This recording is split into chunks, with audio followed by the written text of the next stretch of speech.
तर या ठिकाणी आपल्याला क्वेश्चन नंबर 55 सॉल्व करायचा आहे. तर क्वेश्चन नंबर 55 दिलेला आहे. A particle is moving on a circular path of 10 metre radius.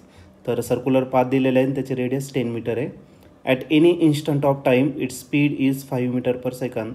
तर कोणत्याही टायमाला त्याचा स्पीड किती येतं 5 metre per second. And the speed is increase at the rate of 2 metre per second square. म्हणजे हा जो 2 मीटर पर सेकंड स्क्वेअर आहे तुमचा tangential acceleration. The magnitude of net acceleration at that instant is nearly. तर त्या इन्स्टंटला acceleration total acceleration किती असणार ते आपल्याला फाईंड करायचं. आणि हा क्वेश्चन 2022ला आलेला होता. याचे 4 ऑप्शन. पहिलं option 3.2 metre per second square, second option 2 metre per second square, third option 5 metre per second square आणि last option 4.3 metre per second square. चला आता बघूया या क्वेश्चनचा आन्सर काय असेल ते. तर आपल्याला या क्वेश्चनमध्ये एक पार्टिकल दिलेला आहे जो सर्क्युलर पाथमध्ये मूव्ह करतोय, ज्याची रेडियस 10 मीटर. तर आपल्याला रेडियस दिलेली आहे आणि आर इज इक्वल टू किती 10 मीटर एवढं दिलेलं आहे.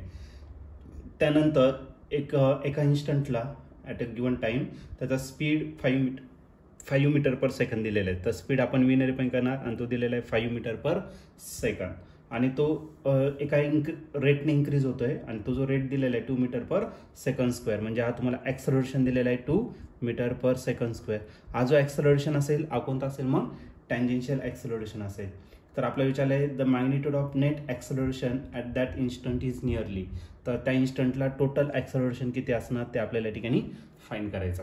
आता टोटल ॲक्सलरेशन जर घेतला तर टोटल ॲक्सलरेशन असतं under root of radial acceleration square plus tangential acceleration square. तर या ठिकाणी रॅडियल ॲक्सलरेशन जर घेतला तर रॅडियल ॲक्सलरेशन कसं फाईंड करणार. तर रॅडियल ॲक्सलरेशनचा फॉर्म्युला आहे v² अपॉन r. कारण v आणि r दिलेला आहे. रॅडियल ॲक्सलरेशन तसे 3 फॉर्म्युले r omega square v omega, पण ते दिलेलंच नाही. मग आपल्याला v आणि r दिलेला आहे तर त्याचा पण स्क्वेअर करायचा आणि टँजेन्शियल ॲक्सलरेशन त्याचा स्क्वेअर. आता याच्यात फक्त व्हॅल्यू पुट करायचं आणि याला सिम्प्लिफाईड करावं लागेल. मग अंडर रूटमध्ये v जो दिलेला आहे v किती दिलेला आहे 5. त्या 5चा स्क्वेअर केला तर 25. r जो दिलेला आहे तो किती आहे 10. त्याचा काय करायचं आपल्याला स्क्वेअर करायचा आहे. आणि जो टँजेन्शियल ॲक्सलरेशन आहे टँजेन्शियल ॲक्सलरेशन आहे 2चा स्क्वेअर. 10ने जर याला डिवाइड केलं तर याचा आन्सर येईल 2.5.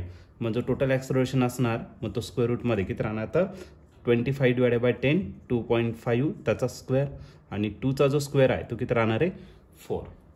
25चा स्क्वेअर जर घेतला तर तो असेल 625, पण 2.5चा घेतला तर 6.25 आणि हा प्लस करायला 4 झाला.